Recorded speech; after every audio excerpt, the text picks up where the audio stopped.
तो चलिए आपको एक बार फिर से भोपाल लिए चलते हैं, जहां पर मुख्यमंत्री मोहन यादव संबोधित कर रहे हैं। शुरुआत के कार्यक्रम में मैं अपने इस कार्यक्रम के मंच पर विराजमान एसीएस विनोद कुमार जी, सामने हमारे संदीप दुबे जी, एसीएस ओम, सभी सम्मानीय अधिकारीगण और प्यारे मित्रों, शिक्षण और प्रशिक्षण में जो अंतर होता है वो आप सब जानते हैं। मैं उसी पे थोड़ी सी बात करूंगा। शिक्षण हमारी कॉलेज जीवन में, स्कूल जीवन में हम किसी क्लास को निकाल लेते हैं, एक बार बाद में पलट के उसको देखना नहीं, उससे आगे बढ़ जाते हैं। लेकिन इस परीक्षा के पास होने के पहले भी आपने एक बार परीक्षा दी और दोबारा पलट करके सर्विस में उस परीक्षा की तो आवश्यकता नहीं होगी, लेकिन कदम कदम पे आपको ऐसे कई प्रशिक्षणों के दौर से निकलते रहना पड़ेगा और उन दौरों के माध्यम से अपने आप को निखारना पड़ेगा। अपने ये जंगल में जब टाइगर जाता है तो टाइगर हुड का एक बड़ा अच्छा शब्द लोग उपयोग करते हैं उसको सिंहावलोकन के। वो अपने आप का, खुद का, जब कोई उसके आत्मविश्वास से भरपूर होकर के भोजन अपने ढंग से करके निकलता है तो उसका बड़ा अच्छा शब्द है। ये हम सबके जीवन में काम का आता है। हमारी ऊर्जा, हमारा पिंड, हमारी क्षमता, हमारी योग्यता, अगर हम उसके अंदर झांक के देखेंगे तो वो भी अनंत सागर की तरह है। उसकी गहराई को नापना बड़ा अपने आप में, या उसको आगे बढ़ाने के मुकाम ढूंढना, ये भी आपके बहुत बड़ी संभावना होगी। लेकिन ये वही बात है कि जैसे आइंस्टीन के दिमाग का पोस्टमार्टम करके देखा गया, या कई सारे लोग जो कहते हैं कि कोई अपने मस्तिष्क की क्षमता का कितना उपयोग कर पाया है, तो मस्तिष्क की क्षमता का उपयोग तो पूरा तो कोई करता ही नहीं, हम सब जानते हैं इस बात को, और ऐसे शारीरिक क्षमता का। लेकिन चूंकि मैं यहाँ जिनको संबोधित कर रहा हूं वो सब भविष्य के अलग अलग प्रकार के अपने अधिकार संपन्न अधिकारी बनने की संभावना की बड़ी पौध यहाँ बैठी हुई, और उस नाते से उस पौध से बात अगर करूंगा तो मैं भविष्य की संभावनाओं की शुभकामनाएं देता जाऊं। आप सबका जीवन भी उसी प्रकार से बने जैसा चंदन का होता है, जितना हिस्सा है उतनी सुगंध बढ़ती जाए। ये मैं आपको शुभकामना देता हूं, आपको बधाई देता हूं। हम सब जानते हैं कि परमात्मा की दया से कई जन्मों के पुण्य के बाद हमको एक अच्छे अधिकार संपन्न व्यक्तित्व का मौका दिया है, और आप तो और कई मामलों में भाग्यशाली भी हो कि एक बार अधिकारी बने तो जिंदगी भर रहोगे अगर सही चलोगे तो। लेकिन हम लोगों को तो हर 5 साल में परीक्षा देना पड़ती है। आज आपको ज्ञान विज्ञान की सारी बातें कर रहा हूं और कल में चुनाव में भारत माता की जय हो गया तो परसों आप नमस्ते कर लोगे। हमारी दुनिया से आपकी दुनिया का एक संबंध सीधा है, वो अच्छा है, जिसको आपको समझना चाहिए। हमेशा तो ये दौर से निकलते ही रहते सारी बातें। इस दल का आदमी आएगा वो अपनी बात करेगा, इस दल का आदमी आएगा वो अपनी बात करेगा, और इधर से उधर से जो भी बात करेगा, लेकिन इस दलदल में आप हमेशा दिखोगे, आप कहीं नहीं बचोगे। अपने मुकाम पे आपको अपने आप को कैसे माइंड सेट करना होगा, तो ये आपकी बॉडी स्ट्रक्चर में आप देखो तो आपको दिख जाएगा। अभी आपको अगर इस आंख से देखने की दूरी देखना हो, इस आंख से दूरी देखने की बताएं, तो अभी हम में से सब प्रयास कर ले कि बता तुरंत दिखाओ किधर से किसकी दिख रही है। तो दिखा सकता है? जब तक तो दूसरी आंख बंद नहीं करो आपको डिसाइड करना मुश्किल जाएगा। एक आंख की डिस्टेंस कितनी है, दूसरी आंख की डिस्टेंस कितनी। ऐसे कई रहस्य हमारी बॉडी के अंदर है।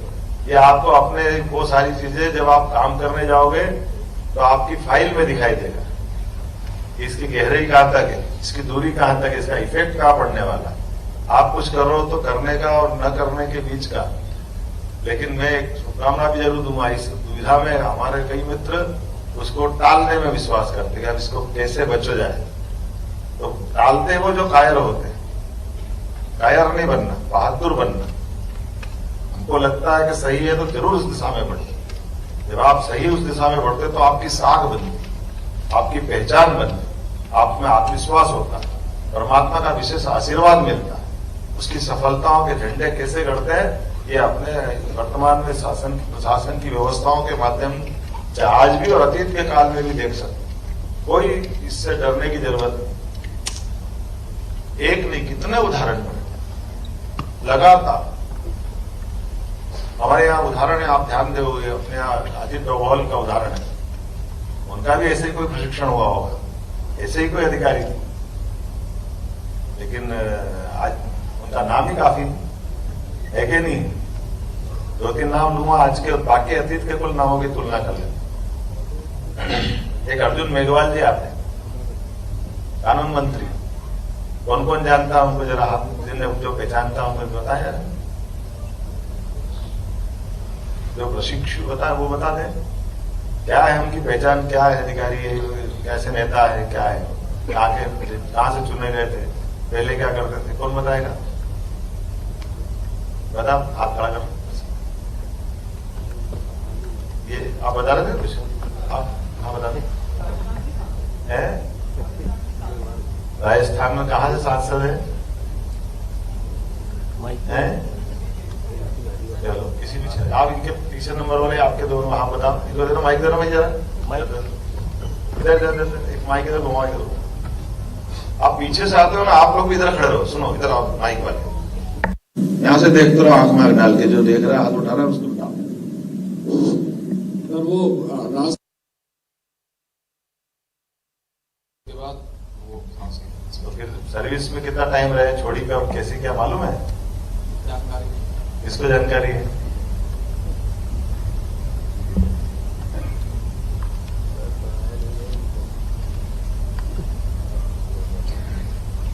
उनकी वेशभूषा देख के लगता है क्या कोई प्रशासनिक स्तर का अधिकारी हो और फेटा वेटा बांध करके 24 घंटे और धोती कुर्ते में घूमता है, तो सबको कैसा लगता है? ये कहां से आ गए? उनकी वेशभूषा अच्छी लगेगी, लेकिन वो दोनों काम कर चुके हैं। आज की अपने भारत शासन की सेवाओं में भी रहे और अब मंत्री भी है। बेटी एक और मंत्री है, कौन है? विदेश मंत्री। ये देखो कितनी जल्दी बताइए।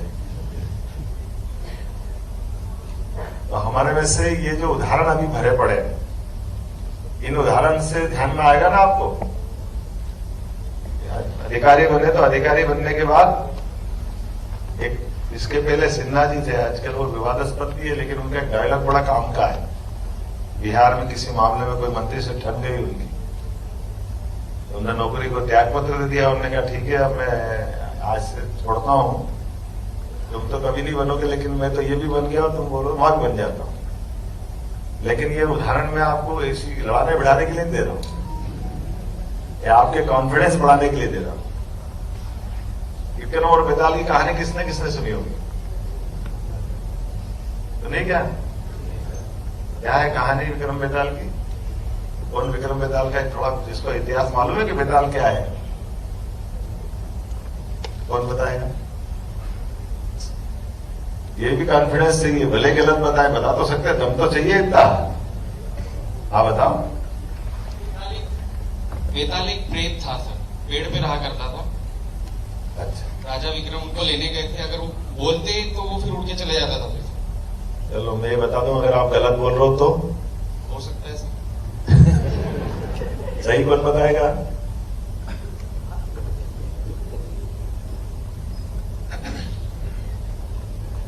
उधर देना जरा।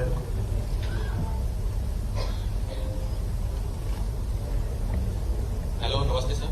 नमस्ते। अच्छी स्टोरी कहानियां हैं विक्रम बेताल की, और कहानियां एक सेंस में तो मुझे याद नहीं है, लेकिन मुझे याद है आज भी। कहानी मत सुना, मत ये बता दो बेताल कौन था? बेताल एक बुराई का प्रतीक है। बुराई? जी सर। बस शुरू में यही गलत हो गया। बेताल गलत नहीं है। और बताओ किसको बता, आप बताएं। अभी आखिरी है, इसके बाद में चालू कर दूंगा, नहीं तो ये चलता है। नमस्कार सर, बेतालगढ़ के नाम से उनके 9 रत्नों में से एक रत्न। तो ये गलत तो नहीं थे ना? बेताल गलत थे कि सही थे? ये मतलब ये जो 2 उत्तर आए ना, भी आपको ध्यान हो, एक ने कहा कि बेताल एक बुराई का प्रतीक है। आपका क्या मत है, सहमत है असहमत है आप? बुराई का प्रतीक नहीं थे, ठीक है। के रूप में थे, तो कहानियां हैं वो प्रेत के रूप में उनको दर्शाया गया है। ये कहानी अलग बात है।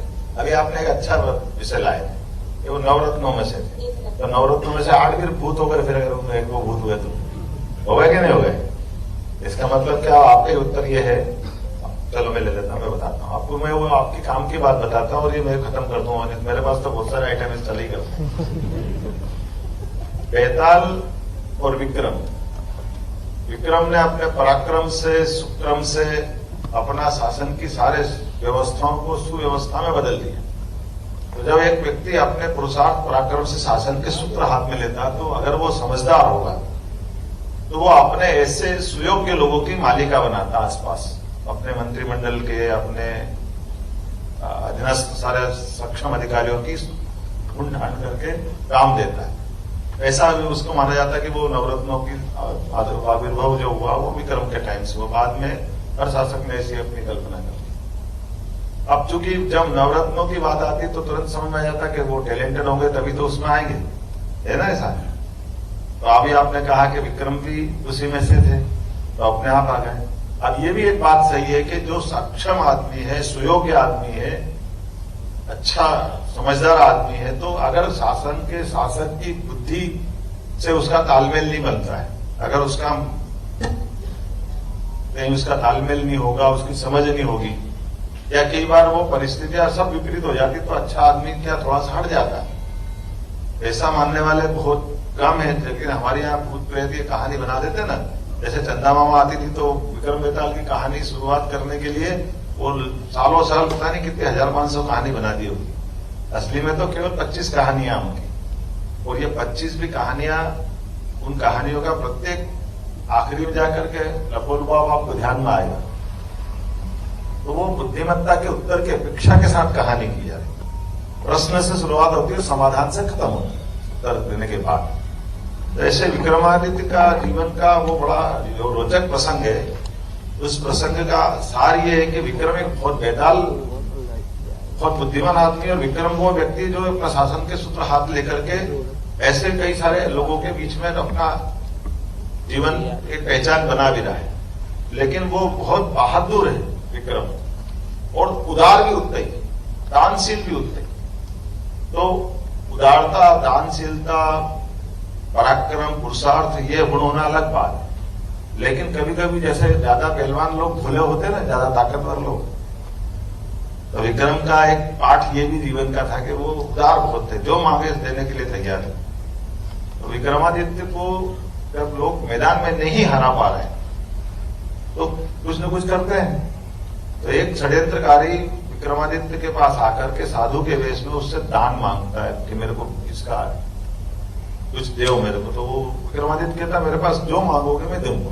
विक्रमादित्य से वो कहता कि वो बेताल वहां रहता है, उसको लेकर आओ, मैं उसकी बलि चढ़ाऊंगा, ये मेरी इच्छा है, मैं तब कर रहा हूं, तब मैं बलि चाहिए। वो दौर ऐसा था जब नरबली भी चलती थी। अब बेताल चूंकि शहर से बाहर अपना आश्रम बना के रहता था, और हो सकता उसके पास में कोई शमशान होगा, जंगल में तो ऐसे ही रहता है। तो ऐसा माना जाता कि बेताल भूत नहीं है, लेकिन बेताल के पास जब ये जाता है तो बेताल जल्दी किसी जो समझदार आदमी रहता है वो तुरंत हाँ करता है क्या किसी बात की, तो आपको कहानी समझ में आ जाएगी। अब विक्रम उससे जाके कहता है चलो तुम मेरे साथ। बोले कहाँ चलना है? बोले चलना तो बाद में, तुम बताओ तुम मेरे को ले जाने के अधिकारी हो के नहीं। तो वो एक एक करके 2, 3, 4, 5, 6 लगातार वो अपनी कहानी सुनाता। बेताल बार बार उसको प्रश्न दिए जाता है, वो सब उसके उत्तर देता जाता है। तो वो बुद्धिमान हुआ कि मूर्ख हुआ? बेताल बहुत बुद्धिमान है। आखिरकार वो समझ लेता कि हाँ विक्रमादित्य मेरे लायक व्यक्ति है जिसके साथ मैं साथ ले सकता हूँ। वो सहमत हो जाते कि मैं चलना तैयार हूं। फिर वो पूछते कि तुम बताओ मेरे को लेके कहाँ जाना चाहते हो?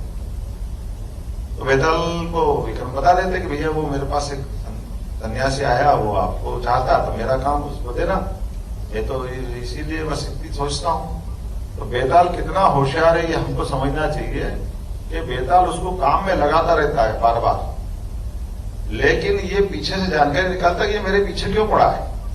वो तो हिलता भी नहीं वहां से, और वो कहता कि विक्रम तुम मूर्ख हो, तुमको बाकी सब गुण बहुत अच्छे हैं, लेकिन तुम जिसके पास मेरे को ले जाना चाह रहे हो वो तुम्हारा ऐसा उपयोग करेगा कि वो तुम्हारे खिलाफ षड्यंत्र कर। मेरे तो बहाना है, पहले वो मेरे को मारना चाहेगा और बाद में वो तुमको मारेगा। वो मारने का कारण बता देता है कि वो आपके राज्य पे कब्जा करना चाहता है, और तुम नादानी में उसकी मदद कर रहे हो जो तुमको मारना चाहता, तुम्हारे राज्य हड़पना चाहता। तुम जरा देखो तो सही तुम क्या करना चाह रहे हो। विक्रमादित्य घोचक्का रह जाते हैं। उन्होंने कहा चलो ठीक है, आपने बताया तो मैं क्या करूं, कैसे निकलूं इससे, मैंने तो उससे कमिटमेंट कर लिया। तो बेताल फिर उसका रास्ता ढूंढ देते कि आप जब मेरे को ले चलो, इस स्थिति में ले चलो कि जैसे मैंने आप मेरे हाथ पांव बांध दो, मेरे को लटका के ले चलो कि मैं तुमको बंदी बना के लाया, इस भाल में ले चलना। जब तुम ले जाके उसके सामने डाल दोगे तो फिर वो तुम्हारे सामने षड्यंत्र के नाते मेरे को तो बंदी बनवा ही लेगा वो, क्योंकि मैं उसके बंदी में होकर मेरी बात पर हत्या करेगा।